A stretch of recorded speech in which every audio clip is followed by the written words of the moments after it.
제가 최근에 그것이 알고 싶다라는 프로의 부제목 타이틀을 보고는 이게 무슨 내용일까 해서 제가 찾아보게 되었습니다. 그날 그것이 알고 싶다의 타이틀이요. 나 혼자 산다가 아니라 나 혼자 쓰레기 집에서 산다. 이게 부제목이었어요. 요즘 젊은이들 중에 자기 집이 쓰레기 집이 된 채 그 안에서 사는 청년들이 증가하고 있다라는 거예요. 이전에도 이제 TV에서 보면 가끔 그런 기억이 있습니다. 세상에 이런 일이 이런 프로그램에 보니까 나이가 많으신 어르신들이요. 이 밖에서 불필요한 물건들을 막 주워와 가지고 집에 막 쌓아놓다가 집이 그냥 쓰레기 집이 되는 경우들이 종종 있었습니다. 그래서 아마 여기 나오는 이 청년들도 그런 어르신들과 같은 그런 저장 장애를 가진 그런 사람들의 이야기인가 보다 하고 제가 방송을 좀 보게 되었어요. 근데 내용은요, 뜻밖의 전혀 다른 이야기였습니다. 요즘 젊은이 청년들 중에서 이 쓰레기 집에 사는 청년들이 계속 증가하고 있다는 거예요. 영상을 보니까 정말 집안이요, 많이 어지러지는 그런 정도가 아니라 현관문 입구부터 정말 사람 키보다 높은 그런 어마어마한 쓰레기 산이 그냥 집에 이렇게 있는 거예요. 그 쓰레기 산이 거대하게 펼쳐진 집에서 그들이 사는 거예요. 이들은 어떤 밖에서 뭐 잡다한 물건들을 가지고 와서 뭐 쌓아놓는 그런 상황이 아니라 정말 그냥 생활 쓰레기입니다. 집안이 모두 쓰레기로 가득 차서 화장실 가기도 어렵고 온갖 더러운 쓰레기로 인해서 악취나는 그 음식물, 뭐 쓰레기 또 산을 이루는 그 속에서 막 벌레도 이렇게 다니고요. 딱 한 군데, 오직 잠자는 자리, 딱 한 공간만 자기가 그 누울 자리 외에는요 모두가 다 쓰레기로 덮여 있는 그 집에서 사는 거예요. 아니 사지가 이렇게 멀쩡한 청년이 왜 이렇게 집을 치우지도 않고 이 지경이 될 때까지 집을 방치하게 되었는지 그 이유를 들여다 보니까요. 이 청년들의 대부분이 우울증과 무기력증에 걸린 청년들이에요. 세상에서의 그 실패와 상처, 또 사회생활의 어려움들, 그리고 인간관계 안에서 겪은 그 여러 가지 상처들로 인해서 자신의 삶을 돌보지 못하는 그 상황에 처하다 보니까 이 심리적인 고립감과 실패와 상처로 인한 스트레스들이 이것이 무기력증으로 나타나는 거예요. 또 우울증으로 나타나서 그래서 모든 에너지가 방전된 채 그렇게 살아가는 그 사람들, 그렇게 전문가들은 이야기를 하더라고요. 바로 이런 영향 때문에요, 이 집에서 그 쓰레기 봉지 하나 들고 나가서 버릴 만한 그 에너지조차 그들은 없는 거예요. 그래서 그냥 마음으로 그냥 늘 쓰레기를 치워야지 하면서도 치우지를 못하는 거예요. 그래서 쌓아두다가 그것이 버리려고 했던 그 쓰레기들이 1년이 지나고 2년이 되면서 그렇게 그냥 쓰레기 산이 되어서 이제는 치우고 싶어도 치울 수가 없는 그런 상태에 빠지게 된 것. 이제는 손을 댈 수가 없어서요. 그냥 포기한 채 살아가는 거예요. 이제는 뭐 어쩔 수 없이 그냥 쓰레기 집이 되어버린 그 집에서 사는 그런 청년들이 증가하고 있다는 것입니다. 정말 가슴 아픈 이 세대의 젊은이들의 실태를 보고하는 그 내용을 제가 보게 되었어요. 거기서 한 전문가가 이런 말을 하더라고요. 요즘 젊은이들이 사는 세상은 이 7, 80년대를 지내온 부모 세대가 경험한 시대보다도 너무나 환경적으로 좋아졌잖아요. 얼마나 편리해지고 부유해지셨습니까? 요즘에 굶는 사람이 없어요. 이런 세상에서 살아가는데 어떻게 사회에서 그런 여러 가지 어려움들, 아픔들 그런 걸 못 견디나? 왜 못 버티나? 요즘 젊은이들은 왜 이렇게 나약한가? 어쩌면 우리 기성세대가 볼 때는요, 그것이 잘 이해가 되지 않을 수 있어요. 그런데 납득이 되는 이유가 있더라고요. 우리 지금의 기성세대 역시 여러분 우리가 과거에 얼마나 그 치열한 경쟁 속에서 사회생활을 하면서 때로는 실패도 경험하고 좌절도 경험하고 낙심도 많이 경험했잖아요. 그런데 그때는요, 내가 힘들어도 함께 힘들어할 사람들이 주위에 많았다라는 거예요. 당시에는 가족도 친척도 많았고 또 형제들도 많고 이웃과의 그 결속력도 높아서 그 힘든 시간을 동일하게 겪지만 다 같이 힘든 거예요. 다 같이 고생하면서 다 같이 서로 위로하고 다 같이 격려하면서 그렇게 그 힘든 시간을 극복해 가면서 지낼 수 있었다라는 거예요. 근데 여러분 지금 시대의 젊은이들의 사회는 이제 가족들이 핵가족화되고 이 개인주의가 심화되면서 결혼도 늦어지고 형제들도 거의 없고 1인 가정, 혼밥의 시대. 그 있는 사람들마저 주로 카톡이나 SNS로 연락하는 그런 비대면의 시대가 되다 보니까 이 크던 작던 모든 힘든 일, 그 모든 고통을 홀로 감당하는 사회가 되었다라는 거예요.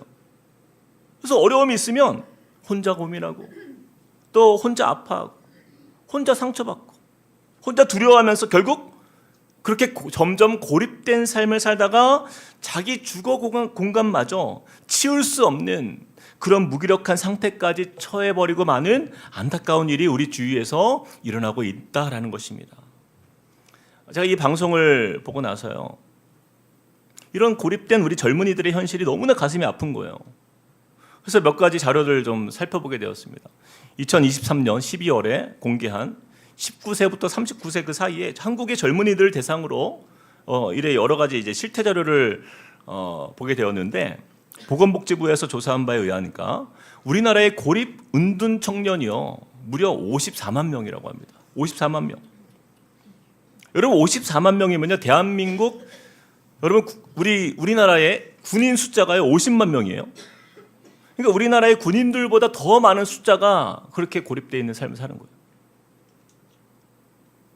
물론 쓰레기집에 사는 청년들까지는 아니어도 어떤 사회적 활동이나 어떤 지지관계가 단절되어서 집에만 갇혀서 방을 떠나지 않는 청년들이 이렇게 많아지고 있다는 거예요. 물론 원인은 다양합니다. 뭐 취업의 실패, 진로의 실패, 가정 문제, 또 인간관계의 어려움, 여러 가지 이유가 있어요. 그래서 한정된 장소 안에 머물면서 그렇게 머물고 있는 그러한 청년들이 이렇게 많은데, 그래서 그렇게 고립된 또 은둔으로 살아가는 청년들의 마음과 건강이 어떤가를 이렇게 살펴보니까 그중에 약 57.6%가요 정신적으로 우울증에 시달리고 있었어요. 또 약 53%는요 신체 건강에 문제가 생기는 그런 상태라고 조사되었다고 합니다. 여러분 우리나라의 미래를 책임질 우리 젊은이들이요 이렇게 홀로 외롭게 몸과 마음이 병들어가고 있는 이런 현실을 보면서 정말 가슴이 아픈 거예요. 근데 여러분 제가 한 가지 희망을 보게 되는 것이 하나 있었어요. 이처럼 고립, 은둔 청년들이요 그들이 그 생활이 좋아서 그러고 있는 게 아니라는 거예요. 그들도요 그들 중에 무려 80.8%가 10명 중에 8명 이상이요 현재 이러한 상태를 벗어나고 싶다 이렇게 대답했다는 거예요. 만약에 누군가가 나에게 다가와 준다면, 누군가 나를 도와준다면 나도 이제는 이런 생활들을 정리하고 탈고립, 탈은둔, 그래서 다른 사람들처럼 평범한 일상생활을 회복하고 싶다라고 그렇게 대답했다라는 거예요. 다시 말하면 이 청년들의 마음의 진심은 뭐예요? 나를 내버려 두세요 이게 아니에요. 나를 도와주세요라는 거예요. 나를 도와주세요. 제가 우리 청년부 제가 예배에 가서 이제 한 달에 한 두 번 이렇게 설교를 하고 있는데요. 지난주에 우리 청년들 앞에서 이렇게 말씀을 전하는데 정말 가슴이 뭉클한 거예요. 우리 청년들 중에 홀로 외롭게 싸우는 우리 청년들도 있지만 이렇게 예배의 자리에 나와서 막 공동체로 모이고 서로 막 돌보아주고 격려하고 사랑하고 축복하는 모습을 제가 보면서 이들이 얼마나 귀하고 사랑스럽고 고마운지 모르는 거예요. 여러분 우리 청년들 보실 때마다 여러분 그들이 혼자가 아니라는 사실을 느낄 수 있도록 여러분 저와 여러분이 마음과 진심을 담아서 우리 청년들 많이 격려해 주시고 응원해 주시길 부탁드립니다. 자, 그런데 여러분 이런 고립 은둔 청년이요 이 시대에만 있는 것이 아니라 성경에도 존재한다는 사실 아십니까? 자, 오늘 말씀을 보니까 이 은둔 고립 청년 한 사람이 등장해요. 바로 기드온이었어요. 기드온. 우리 함께 11절을 한번 읽어볼까요? 11절 시작. 여호와의 사자가 아비에셀 사람 요아스에게 속한 오브라에 이르러 상수리 나무 아래에 앉으니라. 마침 요아스의 아들 기드온이 미디안 사람에게 알리지 아니하려 하여 밀을 포도주 틀에서 타작하더니. 여호와의 사자가 기드온을 찾아왔습니다. 근데 지금 이 기드온이 무엇을 하고 있었어요? 밀을 타작하고 있었다. 근데 어디서요? 포도주 틀에서. 포도주 틀에서 밀을 타작하는 거예요. 상식적으로 이해가 안 되는 거예요. 여러분 일반적으로 밀을 타작할 때는 타작 마당에서 하잖아요. 포도주는 포도주 틀에서 담급니다. 여러분, 밀과 포도주를 보면은 전혀 어울리지 않는 그러한 장소, 거기에서 밀타작을 하고 있는 기드온의 모습을 우리가 보게 되는 거예요. 당시에 여러분, 포도주 틀은요, 기본적으로 큰 구덩이의 형태를 띠고 있었어요. 그래서 그 안에 사람이 숨을 수 있을 만큼 깊었다라고 합니다. 즉, 기드온이 포도주 틀에서 밀을 타작한 것은요, 사람들 눈에 띄지 않기를 바라므로 그 숨어서 거기에서 일을 했다라는 거예요. 이것은 기드온이라는 이 청년이 매우 소심한 성격의 사람이었다라는 것을 나타내는 증거이기도 한데, 특별히 여러분, 타작하다라는 동사, 이 하바트는요, 일반적으로 곡식을 타작하는 그 행동을 묘사하는 동사가 아니에요. 이 하바트는요, 과일이나 알갱이를 막대와 같은 것으로 이렇게 떨어내는 것을 표현하는 그러한 행동입니다. 떨어내는 거예요. 그러니 얼마나 소심하게 밀을 타작했는지 우리가 알 수 있는 거예요. 사실 이 기드온에게는요, 이유가 있었습니다. 당시 이스라엘은 이 미디안의 침략으로 인해서 7년간 고통을 당하는데요, 6절에 보니까 이스라엘이 미디안으로 말미암아 궁핍함이 심한지라 이렇게 말씀하고 있어요. 미디안 사람들이 얼마나 약탈과 강탈이 심했냐면 4절 5절 한번 읽어볼까요? 4절 5절 시작. 진을 치고 가사에 이르도록 토지 소산을 멸하여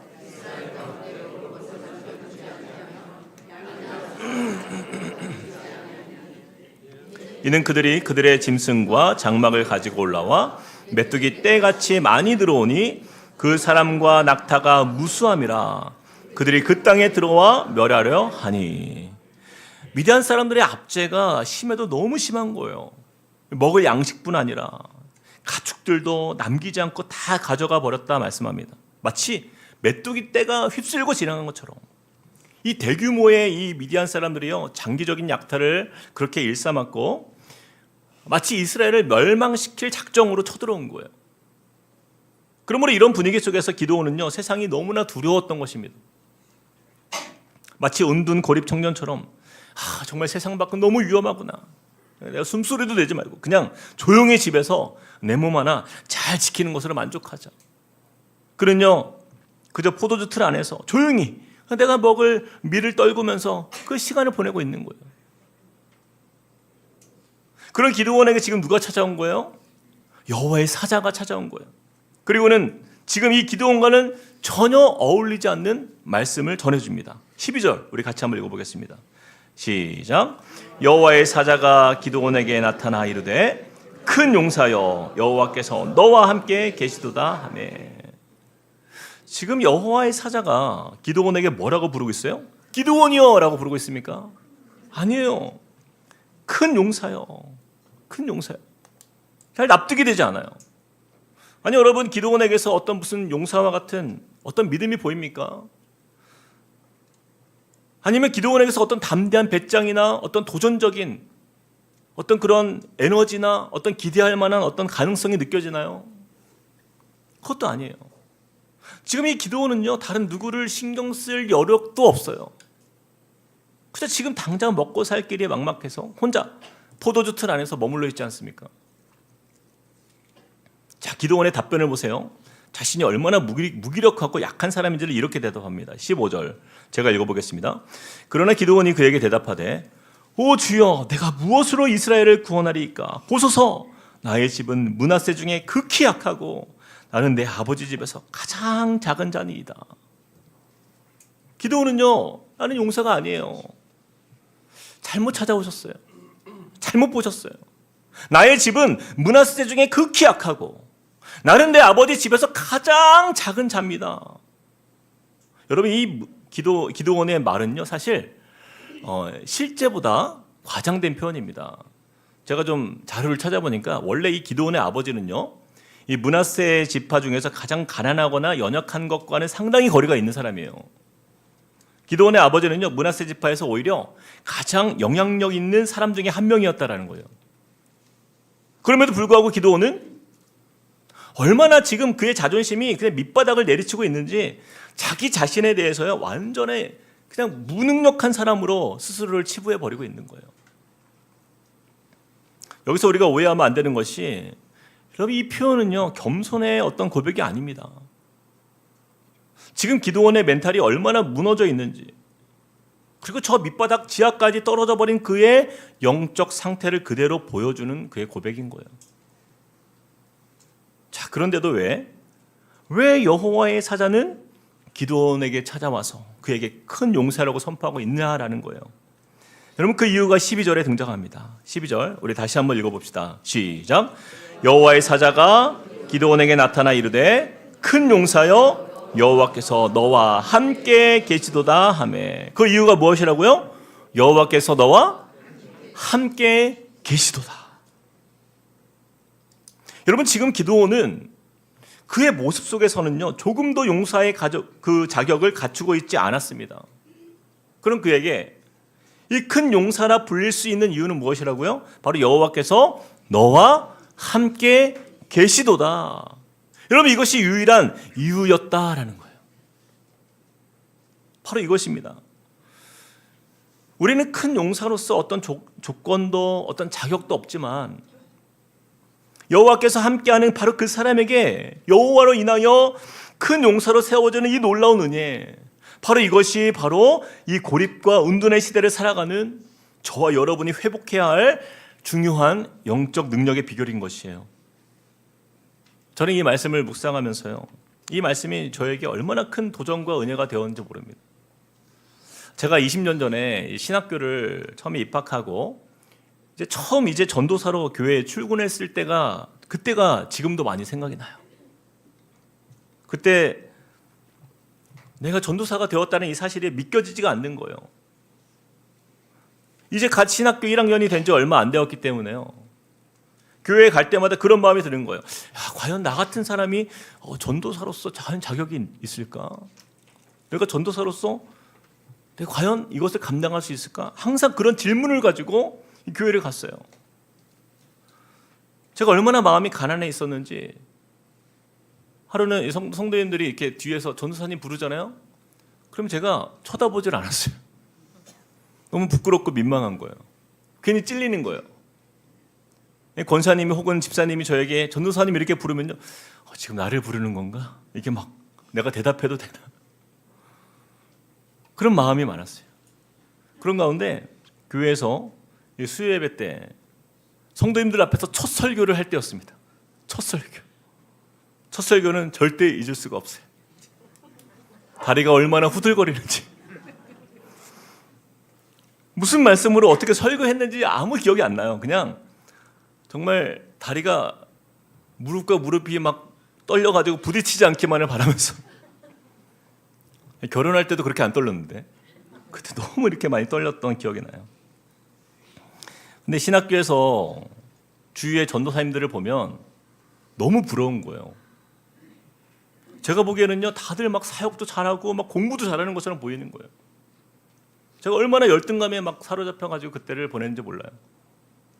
저는 이제 신대원 1학년 때 이 신학교 공부가 이렇게 어려운지 몰랐어요. 여러분 이태영 전사님, 김민철 전사님 지금 신학교 공부하고 있는데 여러분 잘해 주셔야 됩니다. 그렇게 힘든지 몰랐어요. 저희 학부 때 전공이 제가 전혀 이제 신학과 관련 없는, 저 미술이잖아요. 제가 미술을 했잖아요. 항상 이 그림책만 봤어요. 그림책만 보다가. 근데 신대원에 와서 읽는 책들이요, 막 이렇게 두꺼운데,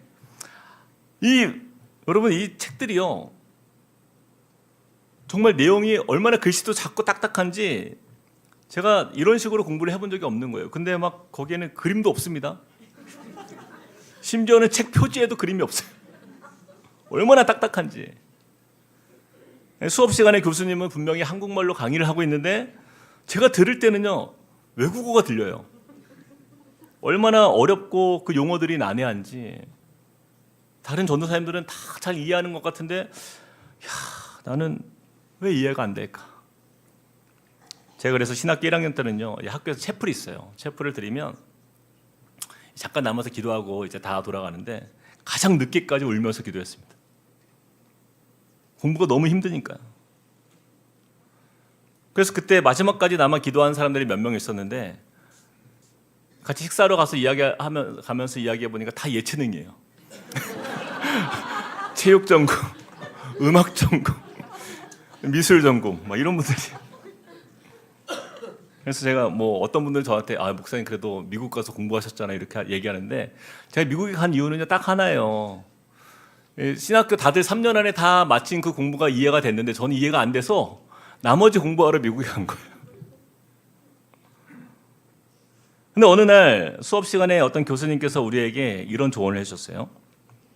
여러분이 목회자가 된 것은 여러분의 잘난 능력에 있는 것이 아니라 바로 하나님의 은혜로 여러분을 불러주셨고 세워주신 것임을 기억하시기 바랍니다.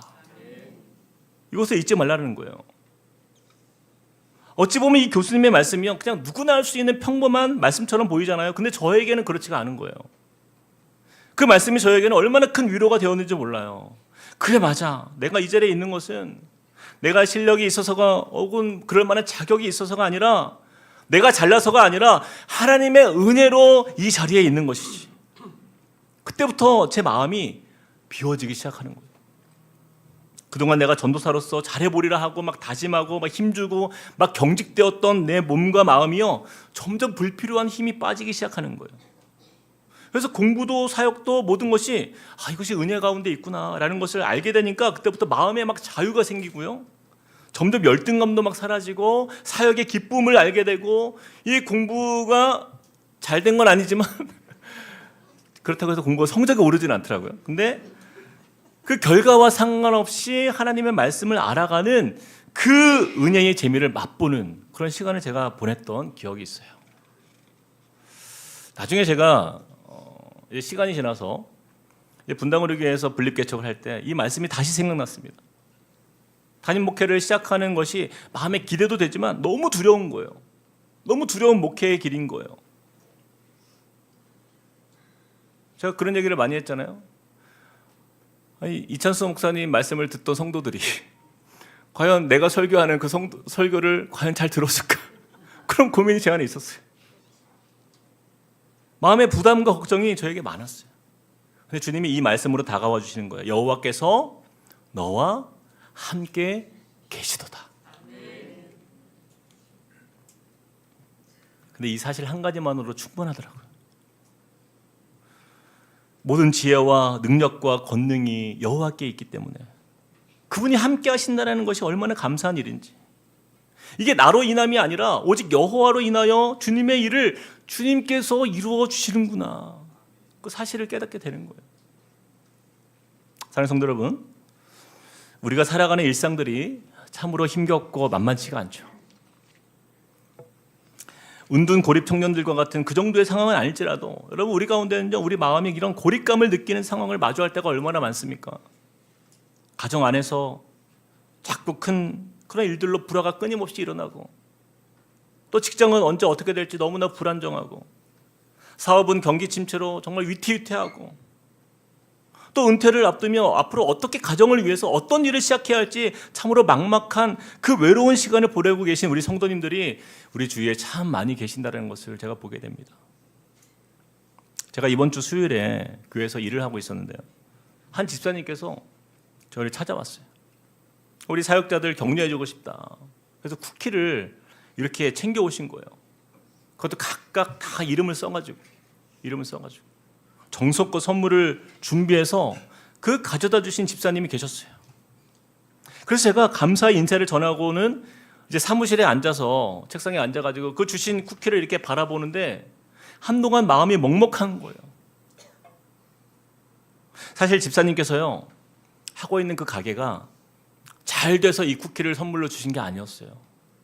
저는 그 상황을 알기 때문에 가게가 잘 안 되고 어려워서 결국 가게를 정리하는 시간 속에서 우리 수고하는 우리 사역자들의 생각이 나서 이 쿠키를 정성껏 포장해서 가지고 오신 것이었어요. 제가 평소 같으면 바로 꺼내서 너무 맛있게 먹었을 텐데 그 집사님이 그 가게를 위해서 10년이 넘는 시간 동안 얼마나 애써왔고 또 수고해 왔는지를 제가 너무 잘 알기 때문에 그거를 보면서 눈물이 핑 돌더라고요. 그리고 기도가 되었습니다. 하나님, 집사님이 지금 가게를 정리하면서 어쩌면 이 기도원처럼 가장 외롭고 두렵고 막막한 상황 속에서 고립되어 있는 것처럼 보이는 그런 상황 속에 있을지라도 여호와께서 너와 함께 계시도다, 이 말씀을 꼭 마음에 붙들고 큰 용사로 다시 일어서도록 은혜를 주옵소서. 그 집사님을 위해서 기도하게 되었어요. 아마 지금 예배를 함께 드리는 우리 성도님들 중에서도요, 이런 비슷한 상황 속에서 홀로 외롭게 고립된 마음을 가진 우리 성도님들이 분명히 있으리라 저는 압니다. 제가 말씀을 준비하다가 책을 읽게 되었는데 고립을 느끼는 외로운 크리스찬에 관련된 내용의 글이었어요. 저는 성도님들이 이렇게 교회도 나오고 또 예배도 드리고 이렇게 믿음 생활하는데 외로운 크리스찬, 잘 어울리지가 않는 단어인 거예요. 그래서 과연 이런 사람들이 얼마나 될까 하고 이게 자료를 찾아보니까 성도의 46.2%가 외로움을 느낀다라는 거예요. 거의 절반이에요. 거의 절반. 한번 옆에 사람을 보세요. 이분들이 둘 중에 한 분은 지금 외로움을 느끼는 상태라는 거예요. 저는 이 조사를 보면서 이 시대의 기드온과 같은 성도들이 이렇게 많다는 것을 처음 알았습니다. 물론 이유는 다양하죠. 그러나 어쨌든 이곳에 계신 우리 성도님들의 절반이 그 신앙의 연수와 상관없이 또 일상 속에서 외로움을 느낄 때가 있다는 거예요. 이처럼 쉽게 외로움에 빠져드는 그런 우리에게 오늘 말씀은 다시 한번 우리로 하여금 나 자신과 옆에 있는 성도들을 함께 돌아보게 하시는 말씀이에요. 외로운 나의 인생이라 느껴질 때에 또한 내 삶이 해결되지 않는 그 문제들로 고립감을 느끼는 그곳에 누가 찾아와야 되는 거예요? 바로 여호와 하나님께서. 여호와 하나님께서 찾아오셔야 하는 거예요. 그리고 우리에게 말씀하십니다. 큰 용사여, 여호와께서 너와 함께 계시도다. 더 이상 우리는 혼자가 아니라는 거예요. 16절 말씀 이렇게 강조합니다. 같이 한번 읽어봅시다. 시작. 여호와께서 그에게 이르시되 내가 반드시 너와 함께 하리니 내가 미디안 사람 치기를 한 사람을 치듯 하리라 하시니라. 내가 반드시 너와 함께 하리니. 이것이 하나님의 약속이에요. 내가 반드시 너와 함께 하겠다. 여러분, 우리가 잘 한번 생각해 보세요. 우리가 외로운 이유가 무엇입니까? 우리가 고립되어 있다라고 느끼는 이유가 무엇이에요? 누구도 나를 도와주지 못할 것 같은 마음이에요. 누구도 내 문제 감당할 수 없다라고 여기는 그 마음이 우리 안에 있기 때문에 아닙니까? 그때 이 말씀이 우리에게 능력인 거예요. 내가 반드시 너와 함께 하리라. 사는 여러분, 내 주위에 이 내 마음의 이 고독한 고립감, 이 외로움을 나눌 사람이 없습니까? 그렇다면 믿을 만한 그 사람이 옆에 있다라면 우리의 외로움은 사라집니까? 그 사람도요, 그 사람이 우리의 마음을 얼마나 알아주고 헤아려주고 이해해주고 그 문제에 도움을 얼마나 줄 수 있을까요? 그 믿을 만한 그 한 사람조차 그도 외로움을 고민하고 두려워하는 인생 아닙니까? 그러나 여러분, 우리 하나님을 바라보시기 바랍니다. 그분이 저와 여러분에게 찾아오셨잖아요. 그리고 주님께서 우리에게 말씀하시는 거예요. 이사야서 41장 10절 말씀.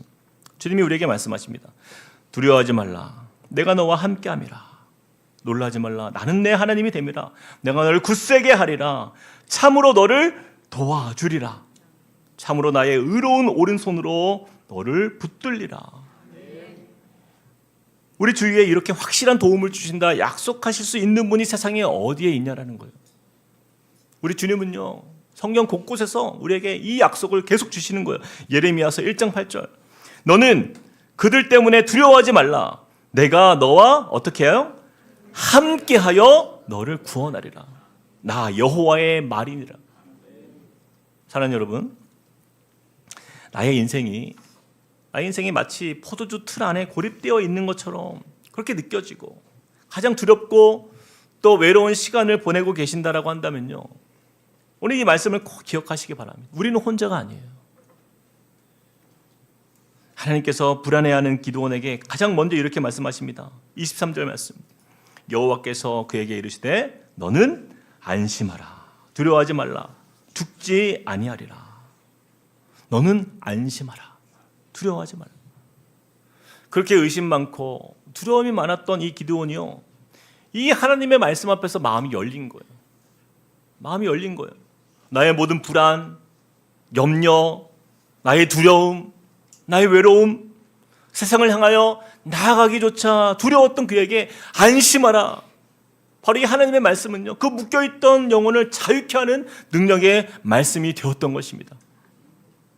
자, 이제 여러분 보세요. 그 후에 기드온에게 어떤 변화가 나타나는가 한번 보시기 바랍니다. 24절 우리 같이 큰 소리로 읽어보겠습니다. 시작. 기드온이 여호와를 위하여 거기서 제단을 쌓고 그것을 여호와 살롬이라 하였더라. 그것이 오늘까지 아비에셀 사람에게 속한 오브라에 있더라. 기드온이요, 드디어 이제 그 포도주 틀에서 나온 거예요. 그리고 그가 가장 먼저 한 일이 무엇입니까? 제단을 쌓고 거기서 예배를 드렸다라는 거예요. 기드온의 인생에 예배가 회복된 거예요. 그리고 그가 고백한 한마디가 뭐예요? 여호와 샬롬. 여호와 샬롬. 하나님은 평강의 주님이 되십니다. 모든 외로움과 두려움이 거치고 그의 마음에 임한 그 평강이 그의 입술을 통해서 드디어 선포되어진 거예요. 사랑하는 성도 여러분, 저는요 여기서 우리 시대의 소망을 발견하게 되는 거예요.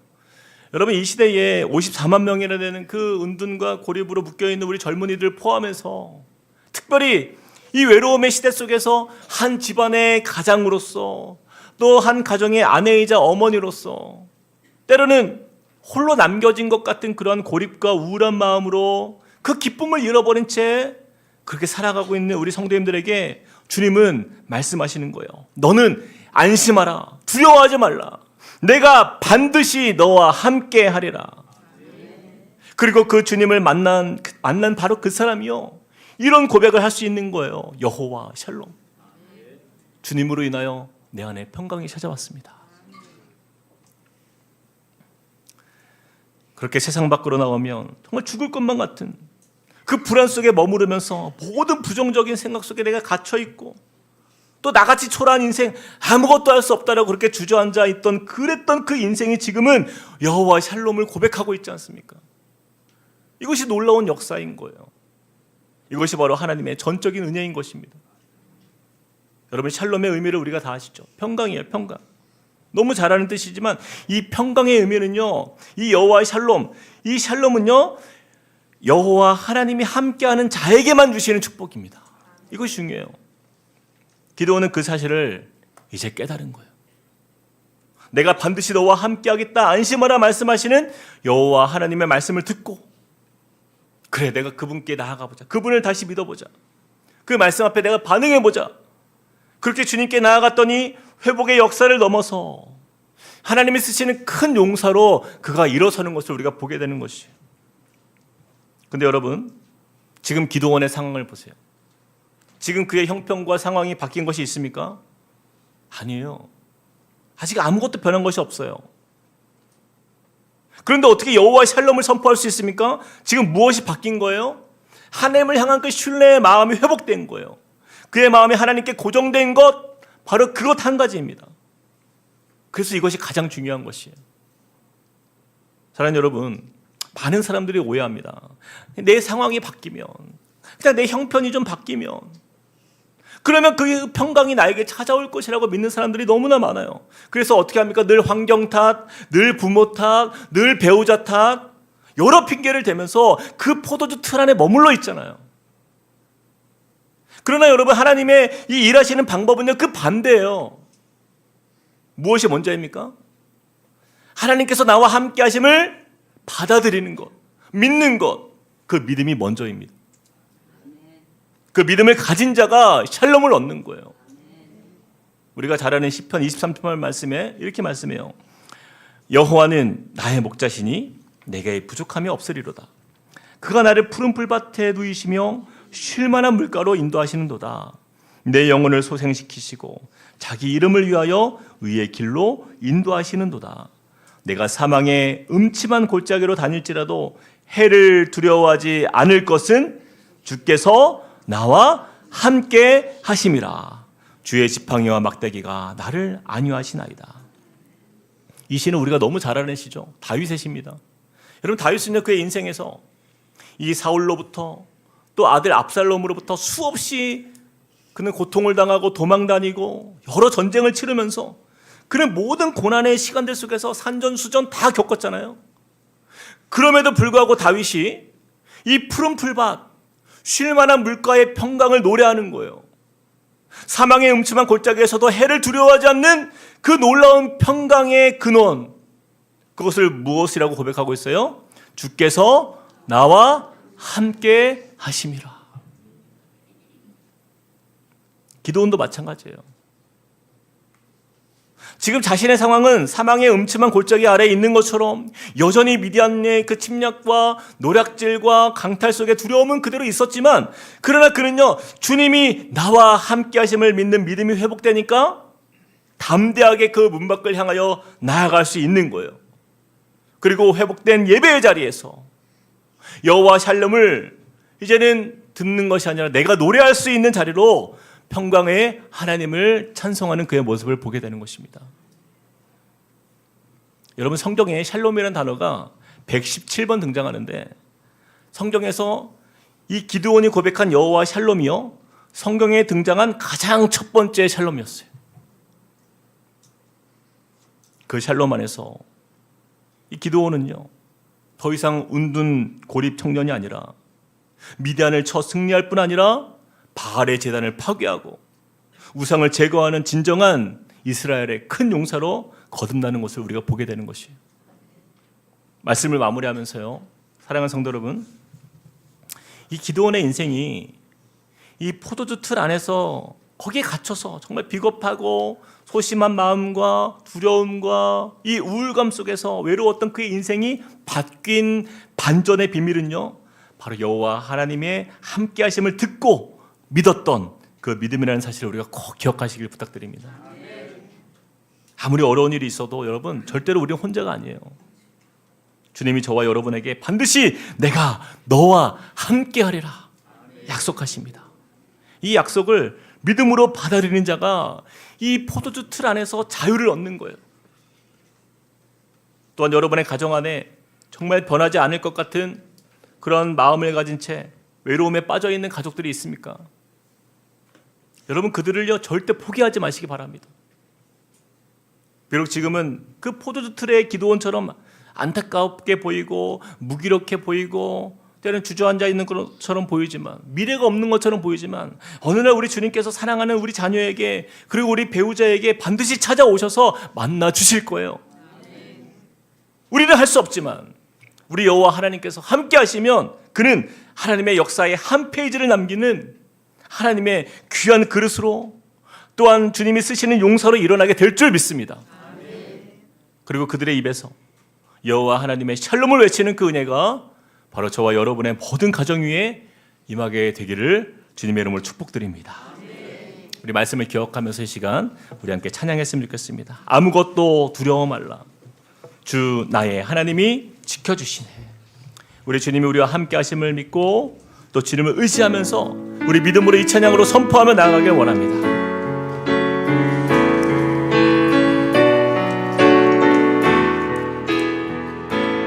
아무것도 두려워 말라, 아무것도 두려워, 주 나의 하나님이 지켜주시네. 나의 하나님이 지켜주시네. 놀라지 말라, 놀라지 겁내지 마라, 겁내지 주님 나를 지켜주시네. 주님 나를 지켜주시네. 우리 다시 한번 고백합시다.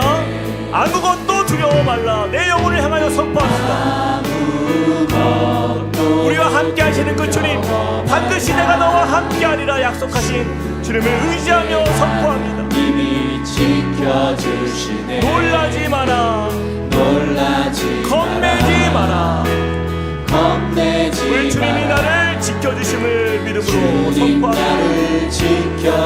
내 마음이 힘에 겨워 지칠지라도, 내 마음이 힘에 겨워 지칠지라도 주님이 나를 지켜주시네. 주님 나를 지켜주시네. 세상의 험한 풍파 몰아칠 때도, 세상의 험한 풍파 우리 주님이 약속하셨어요. 주님 나를 지켜주시네. 주님 나를 지켜주시네. 우리 믿음으로 선포합시다.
여호와의 사자가 기드온에게 나타나 이르되 큰 용사여 여호와께서 너와 함께 계시도다.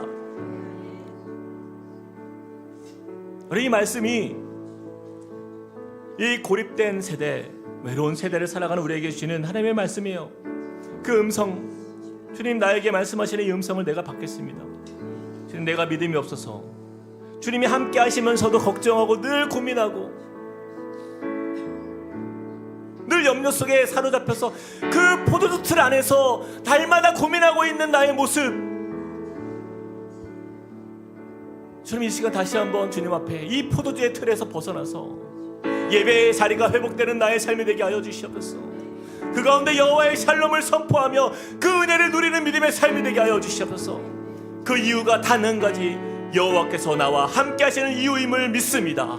하나님 내 마음의 모든 어두운 그늘이 사라지게 하여 주시고 하나님이 주시는 그 샬롬의 노래를 선포하는 믿음의 삶으로 이끌어 주시옵소서. 그런 믿음으로 주님 앞에 나아갑니다. 우리 같이 한번 기도하며 나가시겠습니다. 사랑과 은혜 하나님 주님을 의지하며 하나님 오늘 주신 말씀 우리의 마음에 담고 나아갑니다. 하나님 그 기도원의 인생, 그 고립된 인생, 연약한 인생, 하나님 그 두려움으로 가득한 인생에서 하나님 주님이 찾아와 주셔서 주신 그 말씀을 붙들고 나아가면 우리 기도원의 그 인생을 우리가 보게 됩니다. 하나님 그렇습니다. 주님이 역사하여 주시는 하나님 믿음으로 주님을 바라보게 하여 주시옵소서. 하나님 주님의 능력이 임하게 하여 주시고 하나님 주님을 바라보며 나아가는 그 시간 속에서 하나님 우리의 인생에 하나님 이전에 없었던 그 놀라운 주님의 평강의 은혜가 나를 덮게 하여 주시옵소서. 나를 채우시는 주님, 나를 회복시켜 주시는 주님, 그 은혜의 하나님을 만나기를 원합니다. 하나님 주님을 우리가 바라봅니다. 주님 역사하여 주시고 은혜로 역사하여 주시고 하나님 우리의 삶에 그 평강의 주님의 은혜가 넘치게 하여 주시옵소서. 하나님 주님의 그 은혜로 말미암아 하나님 우리가 다시 한번 믿음의 용사로 서기 소망합니다. 하나님 주님이 불러주신 그 은혜를 우리가 감사하고 하나님의 삶에 놀라운 사랑이 회복되고 우리 입술의 고백이 정말 주님의 살아계심을 능력 있게 선포하는 믿음의 삶으로 우리를 이끄시는 주님을 보게 하여 주시옵소서. 주님 우리의 연약한 인생에 하나님 주님 우리의 소망이십니다. 주님이 우리의 지팡이와 막대기가 되시고 우리의 산성과 구원이 되시는 주님, 하나님 그 주님을 신뢰하고 나아가는 주의 백성들로 인도하여 주시옵소서.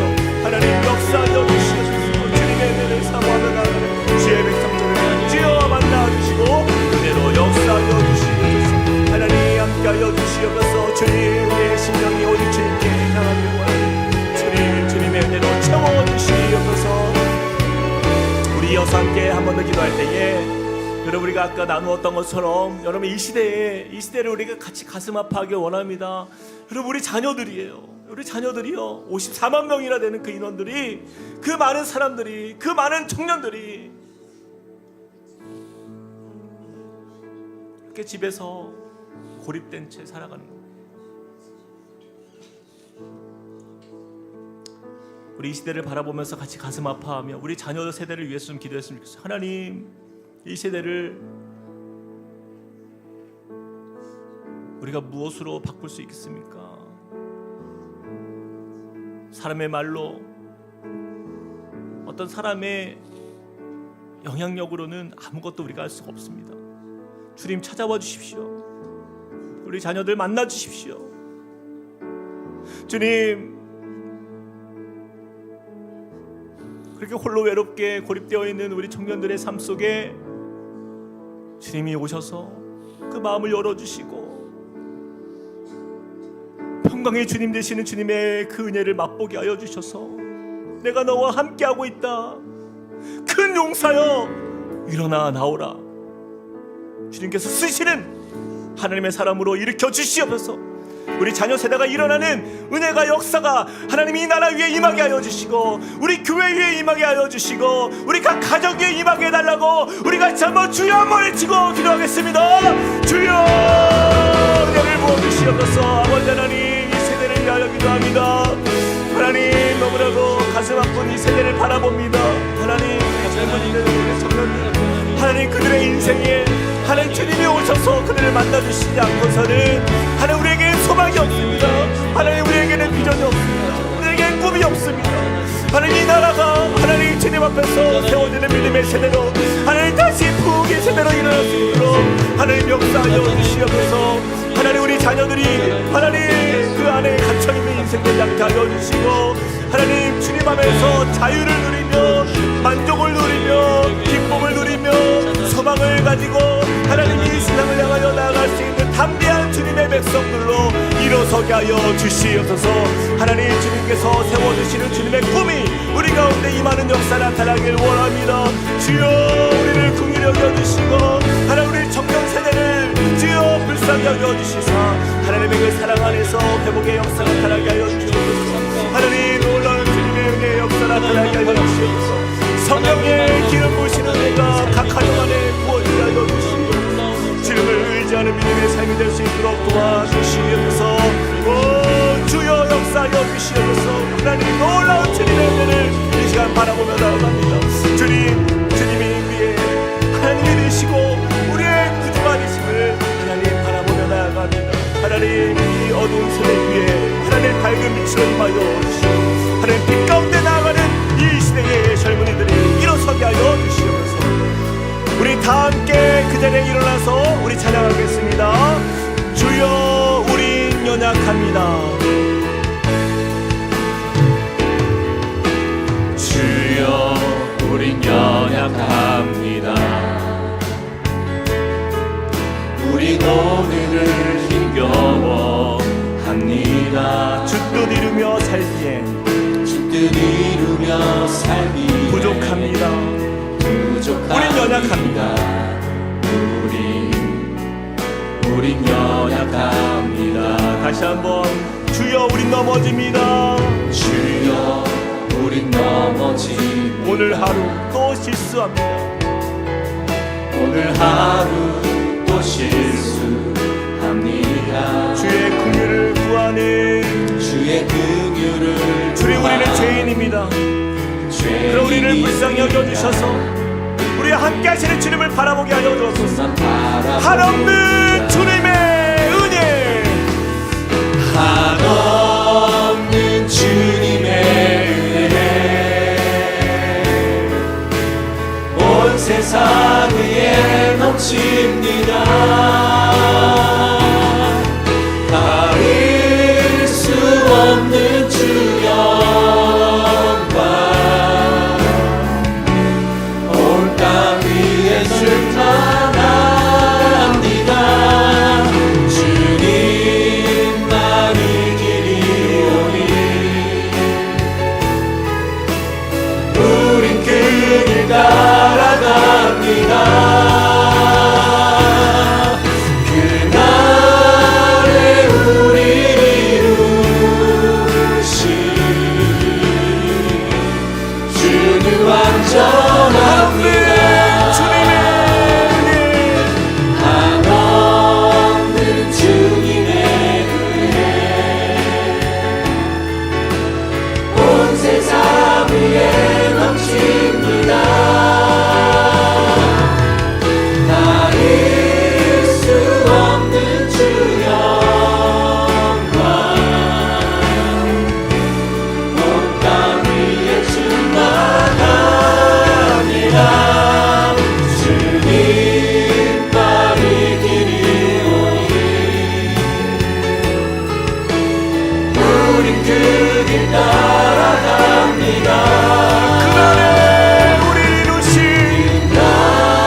주만 바라볼지라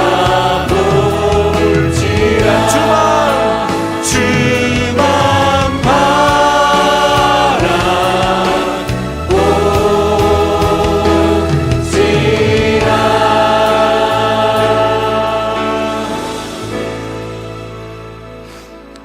바라볼지라. 기드온이 여호와를 위하여 거기서 제단을 쌓고 그것을 여호와 샬롬이라 하였더라.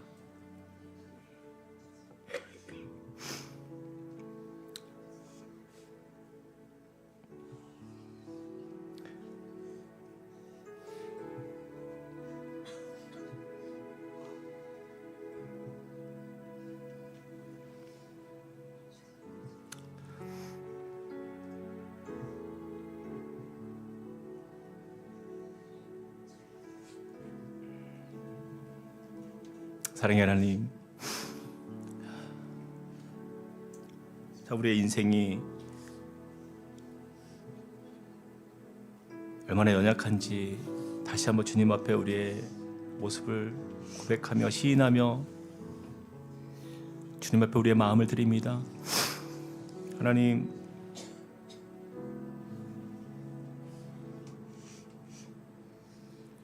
누구에게도 말할 수 없는 고립감과 외로움을 느끼는 이 세대 위에 하나님의 긍휼이 필요합니다.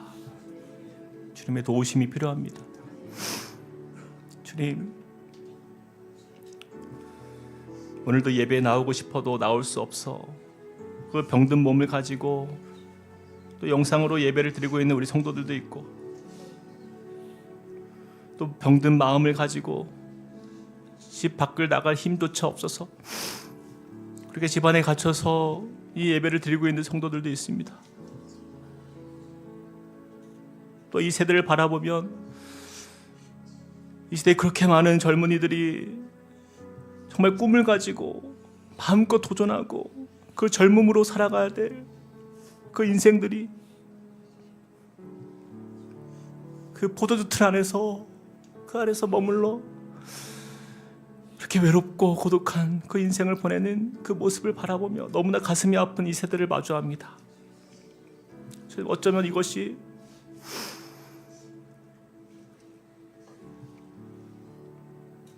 우리 각 가정의 모습이기도 하고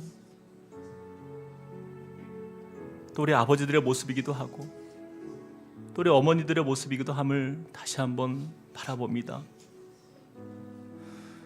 주님, 홀로 외롭게 어두움의 그늘에 앉아있는 우리에게 밝은 빛으로 찾아오셔서 내가 너와 함께한다. 내가 반드시 너와 함께하리라.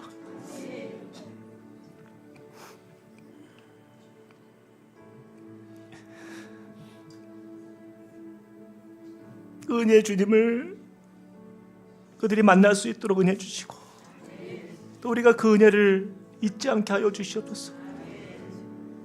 모든 샬롬이 바로 주님께 있음을 고백합니다. 주님, 주님을 잃어버린 이 세대 정말 주님께서 우리 가정 안에 찾아와 주셔서 진정한 샬롬을 맛볼 수 있도록 주님 우리를 만나 주시고 우리 배우자를 만나 주시고 우리 자녀들 만나 주시옵소서. 하나님, 그 가운데에서 정말 지금은 아무것도 보이지 않으나 그러나 하나님께서 그들과 함께 하실 때에 정말 변화된 그들의 인생이 하나님 앞에서 큰 용사로 쓰임받는 날을 우리가 볼 수 있도록 놀라운 반전의 역사가 나타날 수 있도록 하나님 은혜 베풀어 주시옵소서.